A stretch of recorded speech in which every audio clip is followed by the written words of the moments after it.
Hey y'all, this is Billy at Perma Pastures Farm, and I'm not at Perma Pastures Farm. I'm at a different place, and you might not recognize him with the hat, but this is man in America himself, Seth Holehouse. And so how far are we from that disaster up there? About 100 miles, but thankfully we're upwind. Yeah, so we're upwind from all that, but I want to tell you something. This morning when I woke up, we don't really watch terrestrial TV or anything like that, but it was sure curious that this morning, it's really curious that this morning, the first thing, no matter the station, didn't matter if it was CNN, Fox, the local news, they all said one thing all at the same time that had nothing to do with that disaster. It was all about guns, death. And it was like they were all on cue. Yeah. It was all that stuff. So folks, I get probably the number 2 or number 3 question I get asked the most is, where do you get your information? Whether it's through the podcast or whatever else. Well, right here's part of it. Here's a big part of it right here. If you're not checking out his podcast, which is Man in America Podcast, we'll have him tell you about what he does there.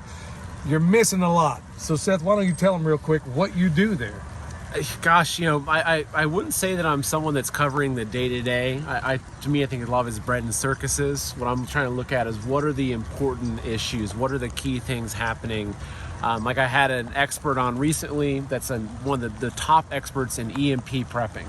And so we dug into what is an EMP, how does it work, how do you prepare for it, how do you talk to your family about it. So we talk about that. For any of you folks that follow Mike Adams, I do some shows with Mike Adams sometimes. We talk about a lot of topics with that, but we're looking at the bigger picture things. It's not the small thing that's you're gonna step over. What's the tornado that's gonna wipe your house out, right? Yeah. Looking at what's happening with the dollar and the petrodollar and the bigger geopolitics of that. How it fits in, but also looking at what's happening just with a really calm and collected view, right? Because there's a lot of crazy stuff going on, but the key is that we can't let ourselves get into that fear mentality, which is the same mentality that everyone got rushed off to get shot because they said, oh, I got to protect myself because otherwise something bad. We're really responsible looking at okay, how can we be very proactive with what we're doing, which is it's perfect. And that's a big part of what you guys are doing. That's exactly it. And that's part of why I'm here right now, is that yesterday we talked about how to prune trees, and we looked at pretty much everything that's going on here. He has a de facto chicken system down here and we're going to look at it here in a second, that really echoes some really awesome concepts that we've talked about before, but he's doing a derivation of some of the things that we've already talked about and that we do. But also while we're here, bam, we're going to install some of this on some of these trees, because you do have deer problems down that way. Oh, yeah. And this, the world's best deer repellent, we're going to put on these trees. Typically you want a paintbrush. And Seth, I'm going to give you part of this. I want to take a whiff of this. Oh, shoot. Not that bad, is it? No. Let me give you that part. Looks like Vegemite. I would not eat it. Well, see, his wife's Australian, or she's actually American now, right? Yeah, she's American. Yep. So, so his wife, who is also a permaculture designer, wicked smart, blew my mind last night when we were having dinner.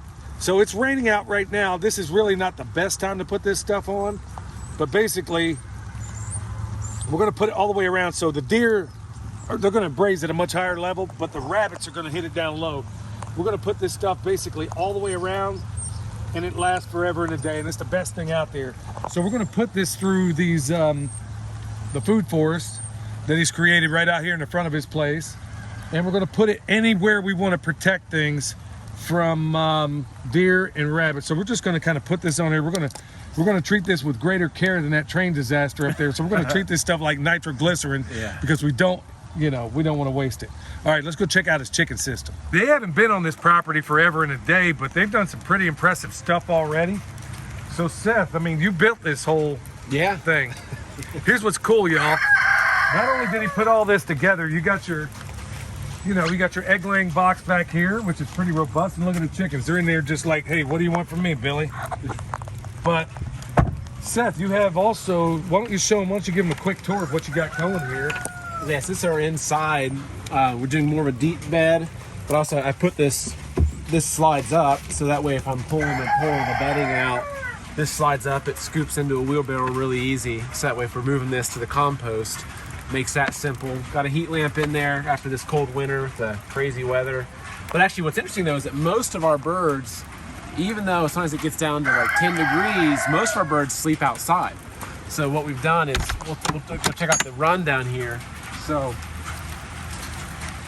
we found, we built the coop thinking they're all gonna sleep in there, but actually we had some sticks outside that we noticed they're all sleeping on. So coming into here, so inside our run, I put up these 3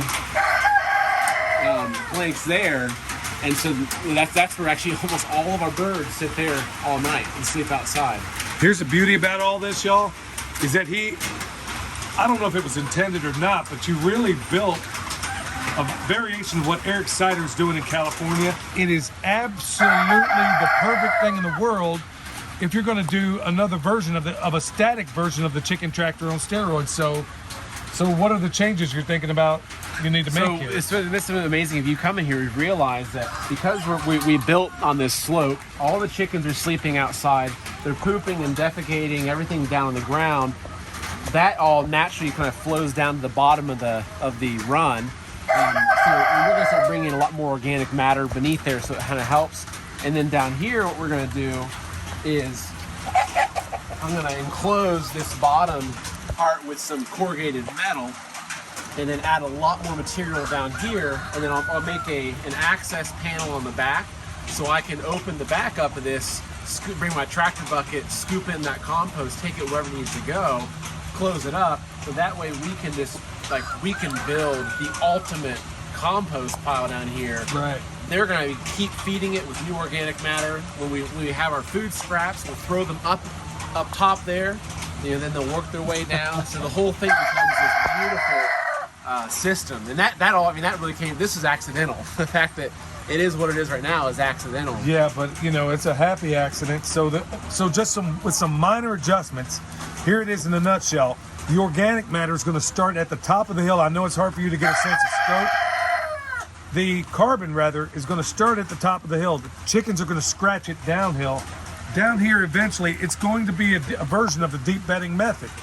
So you're getting fantastic compost out of a system like this, and you're taking some of the elements that you have in the chicken tractor on steroids. So if you do have a static system, you can really have awesome things that come out of the end of it. And he's doing a fantastic job, along with his wife, Kate, which unfortunately isn't here at the present moment. But she's really done a whole lot in terms of design, folks. One thing I also want to point out, and we're not going to film his house because really we don't need any psychos out there just showing up. But here's the cool thing. You hear us talk about all the time concerning zoning. What you don't realize is that the gardens are close to the house. The chickens are close to the house. The gardens and the chickens are close to each other. So in terms of how these things integrate with one another, they're beautifully placed and put in a way to where everything works in the best symbiosis possible. How cool is that? And I'll throw 2 quick points out, which should be encouraging for everyone, is that we moved here a little over a year and a half ago. There was nothing, right? So the chickens, the fruit trees, everything, this came from a really hard year of work. But it's even cooler than that is that 3 years ago, my wife and I were living in a high-rise in Manhattan. I had never raised chickens before. I had never run a garden before. And so we saw the writing on the wall, and we said, let's just change our life. So we moved back to my home state of Ohio, and then we were there for about a year and a half, just kind of floating around until we found the place to buy. And so all this has come up. So it's like for people that are now they're living in a townhouse and in suburbia, dreaming of this, like, it's doable. And actually, it was so much cheaper to come out to the country, get 5 acres of land, than try to stay close to the city. How cool is that? And then you're growing your own eggs. And honestly, a lot of you folks that are mixed up in HOAs or something like that, I've said it before, reach out to me and let me know that you've actually done it. But if they dog you about you having roosters or chickens in your place, tell them they identify as dogs.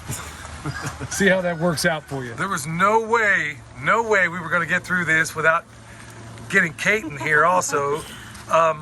Wicked smart, wonderful inside and out, beautiful person inside and out, unlike me and Seth. So, but she is extraordinary in so many ways, and I'm smiles all last night when we were sitting down to dinner, which was so much fun, because she's dropping all this information and I'm feeling like tactical nukes of information are just penetrating my brain. But as we talked about a moment ago, her zoning has been impeccable. So many things that you've done out here, your food forest, which is behind us, guilds in there, everything just beautifully put together. And I mean, honestly, you have a masterful way of putting all these things together, but I think you're really tough on yourself. I am. She's really tough on herself, and she's doing a fantastic job. Okay, no, here's the thing, is that it's like this is a new field. Like humans learn through mimicry. We learn through observation. We don't just learn from books. These are really primal skills that we should have all watched our grandparents and our parents doing. And I'm fortunate that my parents did do some of this. I'm very fortunate. But like, this is stuff that we should know that we don't know. So, you know, who am I seeing doing this around me? I'm alone. And, you know, like even the farmers who we should be able to look to for wisdom, don't have it. So it's the first time of feeling like I'm not alone. Because who can I get out here to help me?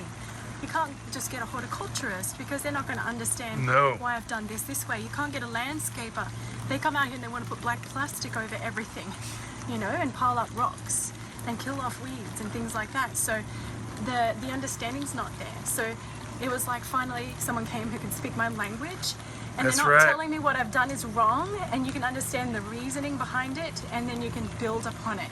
So like you helped me regain my confidence. You know what's really cool is that she has a way to distill down some very complex things like you just saw demonstrated right there. And last night I'm sitting here like my mind's blown. Every time she talks, I'm like, okay, not only is the accent really, really awesome and cool, but also she has a way of conveying this stuff that you can say in one sentence that takes me 5 paragraphs to do. All right, so here we are in another portion of Seth's property up here, and they got some pretty awesome plans to get me excited. What do you got? Well, so this is only about a 3-acre plot right here. And you're not sure how well you can see in the video, but the whole thing slopes down. It's a pretty gentle slope, but what we're gonna do is we're gonna dig probably a pond around where we're at right now, another pond in the back corner over there. This is at the top of the hill. Put a swale in between the ponds to keep to collect as much water as possible, and then we're going to be building a series of swales going down the hill, and then with more pond systems as well for capturing water. We're going to set up gravity-fed irrigation systems so that we use the water up top to water the rest of it on some drip feed if needed, and then we're going to be doing some. Not food forest, but more kind of permaculture orchard style, you know, kind of setting up some, what's the word? The guilds. The guilds, yes, thank you. So we're going to be building guilds all along the edges of those swales, and then we're going to set up a grazing system where we've got basically a mobile sheep tractor with electric fencing that we're moving on the north or on the uphill side of all of the swales, have the animals grazing, pooping, peeing. That goes into the swales, into the water systems. So we'll have sheep followed by chickens that we're tractoring through here. And then we're gonna have fruit and nuts and all kinds of just different vegetables. And then we're gonna do a greenhouse, and we're gonna do some sort of pavilion because we wanna start doing some courses. We wanna start getting into really just showing, because that's the thing, is that like, we're just showing people that this is what you can do with some raw land, and it's not that difficult to set up a system that will give us unlimited fruit. And with all the food shortage stuff and the fertilizer shortages with the Ukraine and everything, there's never a better time than now to set these things up, because I think it's beautiful because somebody with your notoriety and you bring a lot of trust to the equation in the news realm. And that's a lot of the reason why I watch him and why I reached out to him, because I've been a big fan of how, trust me, if you check out Man in America podcast, you're going to be glad you did in so many different ways. And you're going to feel like it's not one bit of hyperbole in any of it. But what's really cool is that he walks the talk, he and his wife. You're walking the talk out here, and it's a real joy to be here because it's not just somebody saying, hey, go out and do these things. I see with my own 2 eyes that he is literally doing this stuff, with very limited time and trying to raise a baby in the process. Oh yeah. That's the thing is we got 2-year-old and we've got a really busy podcast and show. We're doing also traveling. The Reawaken tour with Clay Clark. I'm one of the speakers on that. So we're constantly on the road. As I know you guys do a lot of stuff, but we're it's all about priorities. And on a Sunday, instead of watching football, we're out here working the land, just about really maximizing all that time because it's so awesome, man, because I'm actually seeing that the amount of work that you put in and Kate also is astonishing. And if they can do it in their schedule, like you said, just a short while ago, you were in New York City. Yeah. So here he is out here making it happen, doing incredible things.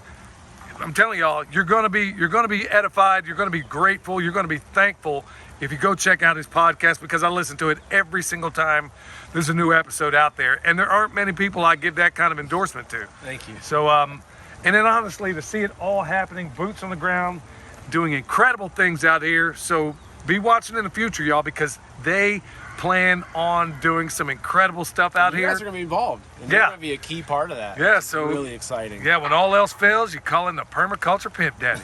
So, and his sidekick. Check them out, y'all. You're going to be so glad you did. Remember, if you need bone sauce, you need comfrey. Well, we don't have the comfrey yet. It's going to be at the end of March when we have that. Anything you need down below, go check us out and go check out Man in America. Till next time, Seth, it's been a joy to be here. Thanks for having us. Of course. We'll see you next time.